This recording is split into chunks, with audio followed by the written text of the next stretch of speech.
Olá, está no ar mais uma edição do Revista TST, com tudo que é destaque no Tribunal Superior do Trabalho. E na sua revista eletrônica de hoje, Pleno do TST aprova nova redação de súmula sobre complementação de aposentadoria. Mercedes-Benz é condenada a manter pagamento de diferenças salariais recebidas por um metalúrgico no exterior. Arquivo TST, a evolução das pesquisas realizadas pelo tribunal para melhorar os serviços prestados. Esses e outros destaques, agora, no Revista TST.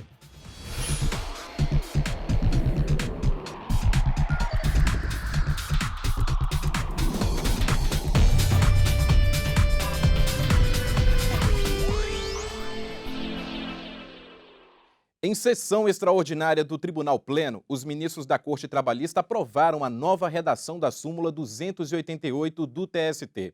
O texto trata de complementação de aposentadoria. Representantes de sindicatos e entidades de previdência privada interessados no tema acompanharam a sessão do plenário. Além da defesa das partes, 6 advogados foram autorizados a se manifestar na tribuna.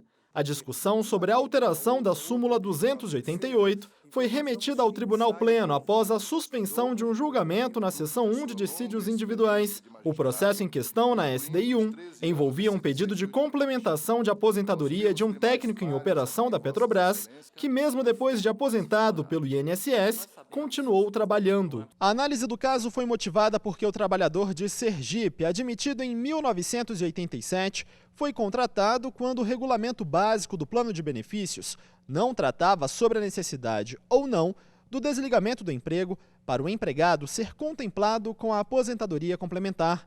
Antes de decidirem encaminhar o debate para o Pleno, os ministros se inclinavam no sentido de considerar as normas vigentes na aplicação dos requisitos, contrariando o item 1 da súmula 288. Diante da divergência quanto à aplicação da súmula, o caso foi afetado ao Pleno. Com a decisão por maioria para rever o texto da súmula 288, o debate sobre qual regulamento seria aplicável à complementação de aposentadoria, se o vigente à época da admissão ou o que valia na época do preenchimento dos requisitos para a concessão do benefício, teve início com o relator ministro Aloísio Correia da Veiga. O ministro fez um histórico da evolução do Instituto da Previdência Privada, relacionando-a à mudança da jurisprudência nas cortes superiores sobre a matéria. Ele lembrou que para o Superior Tribunal de Justiça deve ser aplicado o plano vigente na data em que o beneficiário cumprir os requisitos necessários para obter a complementação da aposentadoria. Já o Supremo Tribunal Federal entende que não cabe à Justiça do Trabalho julgar ações relativas à previdência complementar. O relator lembrou que ainda existem casos em andamento na Justiça do Trabalho e que, por já terem decisão de mérito, aguardam desfecho na Justiça Trabalhista. A Justiça do Trabalho, contudo, mantém residualmente um grande número de processos, que ainda examinamos com fundamento no princípio da inalterabilidade das condições ajustadas, em face das normas pertinentes aos princípios regedores do direito do trabalho. Nesse contexto, é que se traz à reflexão o conteúdo da súmula 288, do TST. Não é difícil, a toda evidência, concluir no sentido de que ela necessita de revisão, ou mesmo melhor análise, em frente à jurisprudência que se firmou nas demais cortes superiores. Além da proposta apresentada pelo ministro relator de alteração parcial do texto, após muito debate, também foi aprovada a sugestão do ministro João Oreste Dallazen para a ampliação de um verbete. Com isso, a súmula foi aprovada pelo Pleno da seguinte forma: no item 1, a nova redação passa a estabelecer que a complementação dos proventos de aposentadoria instituída, regulamentada e paga diretamente pelo empregador, sem vínculo com as entidades de previdência privada fechada, é regida pelas normas em vigor na data de admissão do empregado, ressalvadas as alterações que forem mais benéficas. O item 2 foi mantido pelo Pleno e prevê que, na hipótese de coexistência de 2 regulamentos de planos de previdência complementar, instituídos pelo empregador ou por entidade de previdência privada, a opção do beneficiário por um deles tem efeito jurídico de renúncia às regras do outro. Foram incluídos ainda 2 incisos. O 3, que estabelece que após a entrada em vigor das leis complementares números 108 e 109, a complementação dos proventos de aposentadoria será regida pelas normas vigentes na data da implementação dos requisitos para a obtenção do benefício, ressalvados o direito adquirido do participante que anteriormente implementara os requisitos para o benefício e o direito acumulado do empregado que até então não preenchera tais requisitos, E o 4, que determina que o entendimento será aplicado aos processos em andamento no Tribunal Superior do Trabalho, sem decisão de mérito nas turmas e sessões, até o dia 12 de abril de 2016. Após a decisão que deu nova redação à súmula, por unanimidade, o Tribunal Pleno determinou a devolução dos autos para a continuidade do julgamento na SDI 1. E também tivemos julgamento de destaque na sessão 1 de dissídios individuais, responsável por uniformizar a jurisprudência trabalhista. E quem acompanhou os trabalhos por lá e tem mais informações para a gente é a repórter Gisele Mourão. Olá, Gisele, o que você traz de destaque para a gente? Olá, Rafael. O caso de destaque que eu trago da SDI 1 é sobre uma multa aplicada por um auditor fiscal do trabalho à Caixa Econômica Federal devido à ausência de registro de empregados. De acordo com o processo, o auditor encontrou 29 trabalhadores contratados por uma empresa terceirizada executando tarefas tipicamente bancárias, ou seja, da atividade fim da empresa, o que caracterizou a terceirização ilícita. Além disso, ficou demonstrado que não havia nenhum registro desses empregados em livro, ficha ou sistema eletrônico do banco. Por isso, o auditor multou a instituição, que é uma empresa pública indireta, com base no artigo 47 da CLT, que determina o pagamento de um salário mínimo regional por empregado não registrado. Na sessão, houve ampla discussão entre os ministros.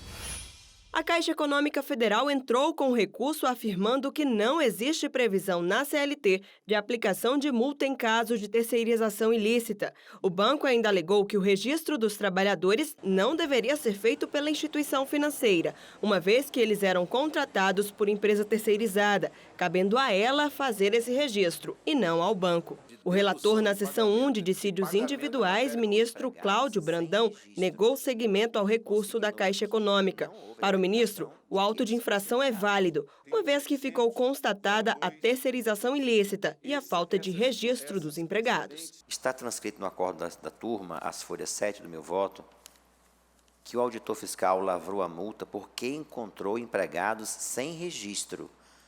Consignou aqui que não houve a determinação de que eles fossem empregados. Então, a multa foi lavrada porque havia trabalhadores em irregular situação. Esse é o ponto. Ele não determinou a contratação. Está transcrito, me permita, aspas, destarte, impõe-se revelar que o auditor fiscal do trabalho não declarou a existência de vínculo de emprego.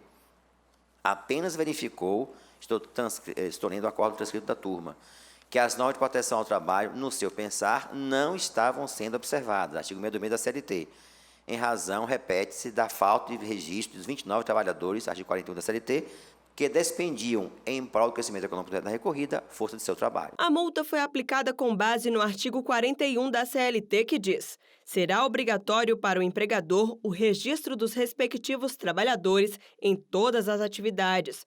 O registro pode ser feito por livros, fichas ou sistema eletrônico, conforme instruções do Ministério do Trabalho. A CLT ainda prevê que a empresa que mantiver empregado não registrado nos termos do artigo 41 sofrerá multa de um salário mínimo regional por empregado não registrado, acrescido de igual valor em cada reincidência. O ministro Alexandre Agra Belmonte seguiu o voto do relator.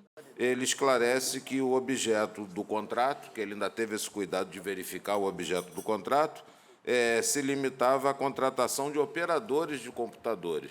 Então, realmente, aqui é um caso visível em que o auditor fiscal do trabalho, ele percebe, pelo simples olhar, aquela irregularidade.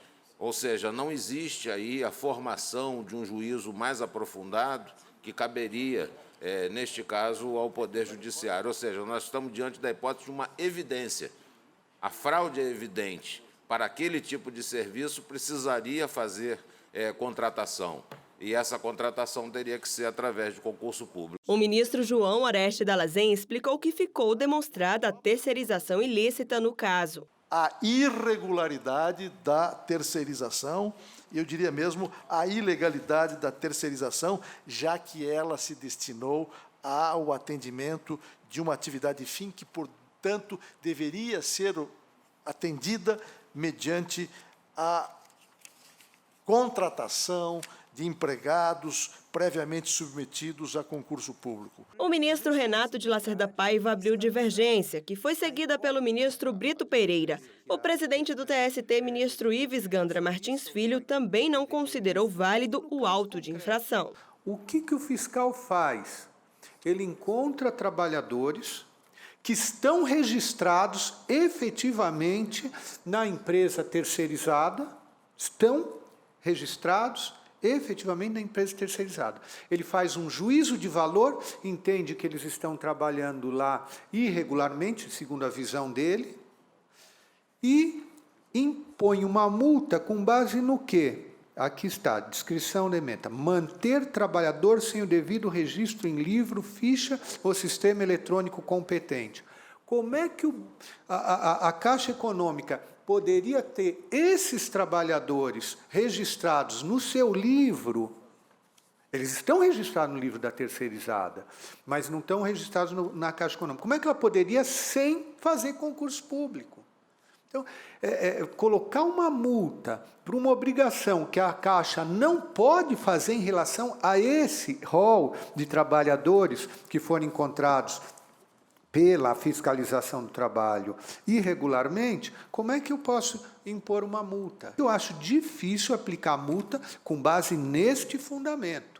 E por causa desse fundamento da multa é que eu acho que o auto de infração deveria ser desconstituído. Votaram com o relator, ministro Cláudio Brandão, pela validade da multa os ministros João Oreste Dallazen, Alexandre Agra Belmonte, Valmir Oliveira da Costa, Augusto César Leite de Carvalho, José Roberto Freire Pimenta, Hugo Scheuermann e o vice-presidente do TST, Emanuel Pereira. Já o voto da divergência aberta pelo ministro Renato de Lacerda Paiva pela desconstituição da multa foi seguido pelos ministros Aloísio Corrêa da Veiga, Guilherme Caputo Bastos, Márcio Eurico Vitral Amaro, Brito Pereira e o presidente do TST, Ives Gandra Martins Filho. Por maioria, o recurso da Caixa Econômica Federal foi negado, ficando mantida a decisão da segunda turma do TST de considerar válido o auto de infração do auditor fiscal do trabalho ao banco. E no nosso site, tst.jus.br/sessões ao vivo, você pode acompanhar todas as sessões do TST. Elas são transmitidas em tempo real a partir das 9 horas da manhã. No próximo bloco, Mercedes-Benz é condenada a manter o pagamento de diferenças salariais recebidas por um metalúrgico no exterior.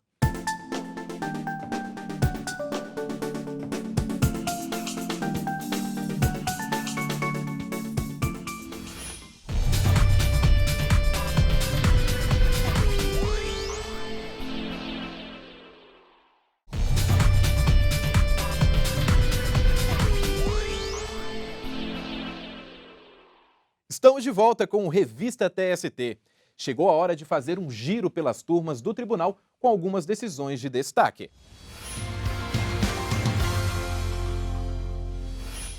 A gente começa o nosso giro com uma decisão da primeira turma. Um posto de combustíveis em Minas Gerais terá que indenizar um frentista vítima de assalto. A turma modificou a decisão do TRT, que havia entendido que não foi constatado nenhum ato ilícito praticado pelo posto que pudesse responsabilizá-lo pelo assalto. Mas, para o relator do caso no TST, ministro Valmir Oliveira da Costa, a jurisprudência da Corte Superior reconhece como de risco extremo o trabalho de frentista, com base na teoria da responsabilidade objetiva pelos perigos da atividade empresarial. Na quinta turma ficou mantida a demissão por justa causa de um metalúrgico que postou no Facebook fotos tiradas dentro da empresa, o que teria colocado em risco o sigilo industrial e a segurança patrimonial da companhia. Ao rejeitar recurso do trabalhador, o relator no TST, ministro Guilherme Caputo Bastos, observou que o TRT de origem solucionou o caso com fundamento nas provas efetivamente produzidas no processo e que as fotografias, aos olhos dos concorrentes, tinham potencial de revelar questões cruciais do sistema produtivo. Ele ressaltou ainda que o Código de Conduta da empresa deixava isso claro e era do conhecimento do empregado. E o nosso próximo destaque é da terceira turma, que garantiu ao metalúrgico da Mercedes-Benz do Brasil o pagamento de diferenças em relação ao salário básico que recebeu no período em que trabalhou nos Estados Unidos. O Tribunal Regional do Trabalho da Terceira Região em Minas Gerais, assim como a primeira instância, havia julgado o pedido do trabalhador improcedente por considerar que o período em que ele trabalhou fora teve caráter provisório e que o aumento salarial foi uma obrigação condicional. Para o relator do caso na terceira turma, ministro Maurício Godinho Delgado, esse entendimento violou a Constituição Federal no artigo 7º, inciso 6º, que garante a irredutibilidade salarial. Esse salário base se incorpora ao salário do obreiro e ele não pode ser reduzido. Aliás, na equiparação salarial, que não é o caso desse processo, a jurisprudência já pacificou que mesmo depois do paradigma sair da empresa, aquele salário que o autor da ação passa a ganhar, ele não pode ser reduzido. Me parece, portanto, que com relação ao salário básico, há, sim, uma violação do artigo 7º, 6 da Constituição e também uma má aplicação da Lei 7064 de 1982. O voto do relator foi acompanhado por unanimidade pela terceira turma, que aceitou o pedido do metalúrgico. E chegou a hora do quadro Quero Post.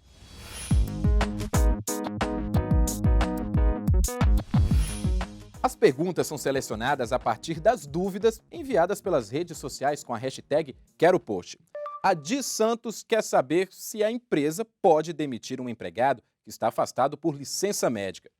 Saiba mais na reportagem. Regina Célia trabalha no metrô do Distrito Federal e está afastada desde dezembro de 2015, depois de se machucar durante um treinamento no trabalho. Eu estava fazendo defesa pessoal, uma reciclagem de defesa pessoal, e na hora de treinar a queda com o colega, ele veio a cair em cima da minha perna. E nisso eu senti aquele estalo, né? E caí rolando no tatame, os colegas vieram socorrer. E eu fiz a consulta com o médico especialista, né?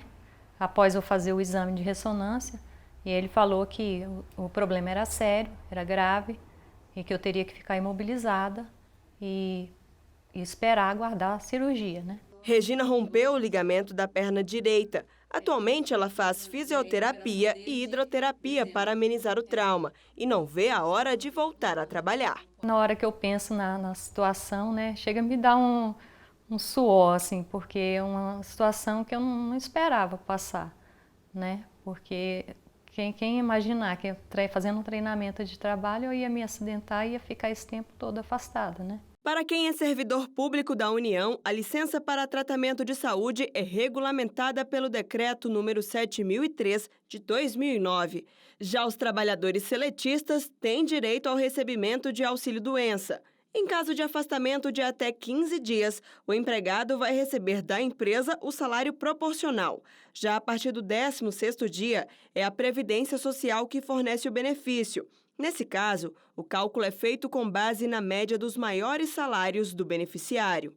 Para receber o auxílio-doença, é necessário ter feito 12 contribuições para a Previdência Social, ou seja, ter cumprido um período de carência, previsto no artigo 25 da lei que trata sobre benefícios do órgão, a não ser em caso de acidente de trabalho ou doenças previstas em lei. Durante esse período de licença, o contrato de trabalho fica suspenso. Durante essa licença, o trabalhador pode ser demitido? Como o contrato de trabalho está suspenso no período, demissões sem justa causa tendem a ser consideradas nulas. Mas se houver falta grave por parte do empregado, a dispensa pode ocorrer. Em regra geral, a superveniência da licença médica, do afastamento temporário do trabalhador, gera a suspensão do contrato. A suspensão impede a prática de atos de dissolução injustificada deste contrato. Existem situações, todavia, em que a prática de atos graves autorizam, sim, a dissolução do vínculo. Não é a suspensão, portanto, uma causa que impeça, em termos absolutos, a dissolução do contrato. Muito embora a suspensão signifique a paralisação das principais obrigações do empregado e do empregador, é possível que, durante esse período, qualquer das partes promova atos que se qualifiquem como graves. E nessas situações é possível sim haver a rescisão do contrato. A 7ª turma do Tribunal Superior do Trabalho julgou um caso de um supervisor da Caixa Econômica Federal que foi demitido por justa causa enquanto estava afastado por motivo de saúde. Segundo o processo, o trabalhador desviou mais de R$90 mil de clientes para as contas dele e da mulher. Os ministros entenderam que a atitude da empresa era válida, diante da gravidade do caso. Neste caso da Caixa Econômica, ficou demonstrado a prática de desvio de quantias expressivas de contas bancárias de clientes. O trabalhador estava respondendo a um processo administrativo e esse processo não foi concluído em razão de uma série de medidas por ele próprio, trabalhador, propostas, e depois houve então um afastamento por licença médica. Mas como a apuração já existia e os fatos eram suficientemente graves, a suspensão do contrato advinda da licença médica não representou causa que impedisse a aplicação da justa causa e a dissolução do contrato. Em outro julgamento, desta vez na seção 1 de dissídios individuais, também ficou mantida a demissão por justa causa de um ex-gerente do Banco do Estado de São Paulo, o Banespa. No entanto, ficou determinado que os efeitos da demissão só poderiam ser aplicados depois do fim do auxílio-doença, uma vez que a falta grave cometida pelo trabalhador aconteceu antes da suspensão do contrato e não durante a licença. Mas, na maioria dos casos, o empregado demitido sem justa causa durante licença médica pode exigir reparação. A terceira turma do TST condenou o Bradesco a pagar indenização a um bancário que teve a demissão mantida mesmo entrando de licença durante o período de aviso prévio. O auxílio-doença foi liberado porque o trabalhador adquiriu LER, lesão por esforço repetitivo. E no próximo bloco, Arquivo TST, vamos relembrar as primeiras pesquisas feitas na Corte Superior Trabalhista para medir a qualidade dos serviços oferecidos.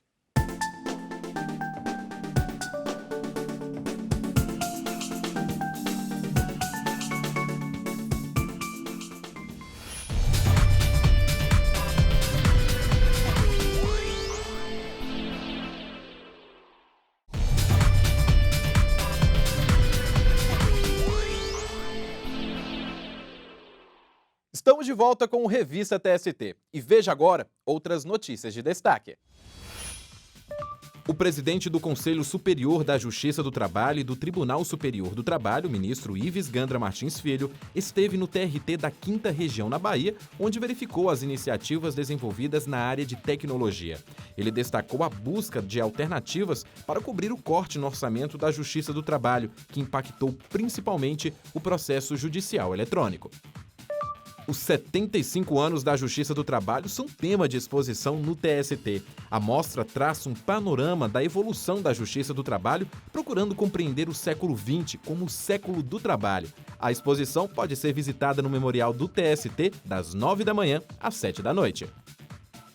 A ministra Delaide Miranda Arantes representou o Tribunal Superior do Trabalho e o Conselho Superior da Justiça do Trabalho em audiência pública realizada no Senado Federal sobre acidentes de trabalho. A ministra, que compõe o Comitê Gestor Nacional do Programa Trabalho Seguro, apresentou estatísticas dos setores com maior incidência de acidentes, mostrou preocupação com o setor terceirizado e falou sobre a recomendação do tribunal no sentido de priorizar processos que envolvam acidentes do trabalho. O ministro Márcio Eurico Vitral Amaro abriu prazo até o dia 11 de maio para que pessoas, órgãos e entidades interessados prestem informações em recursos sobre certidão de antecedentes criminais, a fim de subsidiar decisão da seção 1 de dissídios individuais.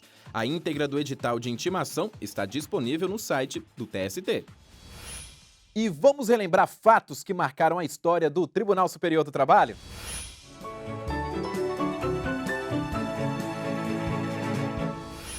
Seguindo estratégias para melhorar a qualidade dos serviços oferecidos e as condições de trabalho dos servidores que atuam na Corte, o TST realiza anualmente diversas pesquisas de satisfação, de clima organizacional, entre outras. Mas o que é feito hoje de forma eletrônica, com rigorosos padrões estatísticos, não era assim no passado. No quadro Arquivo TST, nós vamos relembrar uma das primeiras pesquisas feitas no tribunal. Iniciativa de servidores preocupados em melhorar o atendimento ao público. Meu nome é Paulo Sérgio Catebe, sou chefe de tramitações da 4ª turma, servidor da 4ª turma há mais de 20 anos. A pesquisa foi lançada em maio de 2003. Foi uma pesquisa feita em 2 etapas. Era com o público externo, jurisdicionados, advogados, estagiários e partes, para ouvi-los sobre o atendimento nosso, que basicamente era em balcão. No ano seguinte, em 2004, fizemos uma pesquisa menor de relacionamento interno entre a Secretaria e os demais órgãos que nós temos relações, né? Como o serviço de recurso, distribuição, processamento de dados, alguma coisa assim fizemos para obter também alguma informação sobre como estava a nossa relação. Essa pesquisa começou no antigo prédio do TST, onde a gente tinha um espaço bastante reduzido, uma sala praticamente forrada de processos, né? Muitos processos, com pouco espaço para prestar um atendimento de qualidade excelente. Os resultados que nós tivemos, as sugestões, né, foram a agilização das juntadas de petições, foi uma delas, um espaço melhor para os advogados se reunirem, estudarem seus processos, no caso mesas, né, para isso, e o que já era sabido, né, a melhoria no espaço interno para todas essas mudanças.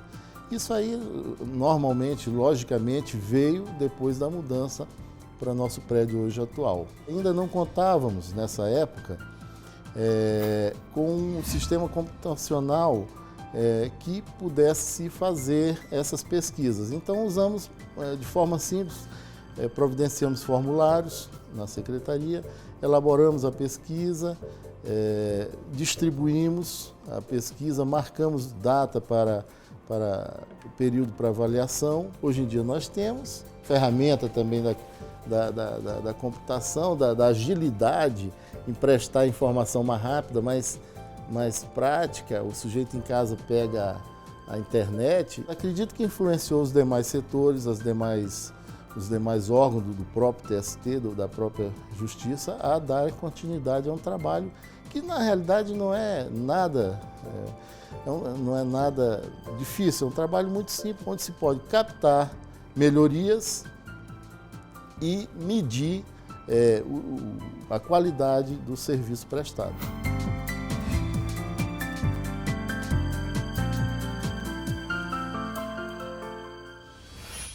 O Revista TST abre agora espaço para a rádio do TST.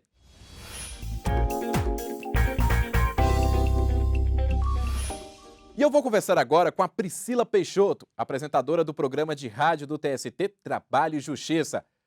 Olá, Priscila, o que vocês estão produzindo para os ouvintes? Olá, Rafael. Preparamos uma reportagem especial sobre o Uber e os motoristas que se cadastram no aplicativo, que tem sido bastante utilizado nas principais capitais brasileiras e já é alvo de debates na área trabalhista. Isso porque, de um lado, juristas acreditam que há razões para se reconhecer o vínculo empregatício. Do outro, advogados defendem que não há cobrança de horário ou subordinação, por isso não há como reconhecer a relação de emprego entre os motoristas que se cadastram e a empresa. Quer saber sobre isso e muito mais? Então acompanhe essa e outras informações no Trabalho e Justiça, de segunda a sexta-feira, às 10h50 da manhã na Rádio Justiça e também na página da rádio no site do TST. É com você, Rafael. Priscila, muito obrigado pelas informações. E esta edição do Revista TST termina aqui, mas você segue acompanhando as notícias do Tribunal Superior do Trabalho em texto, áudio e vídeo pelo nosso aplicativo. Obrigado pela companhia. Tchau.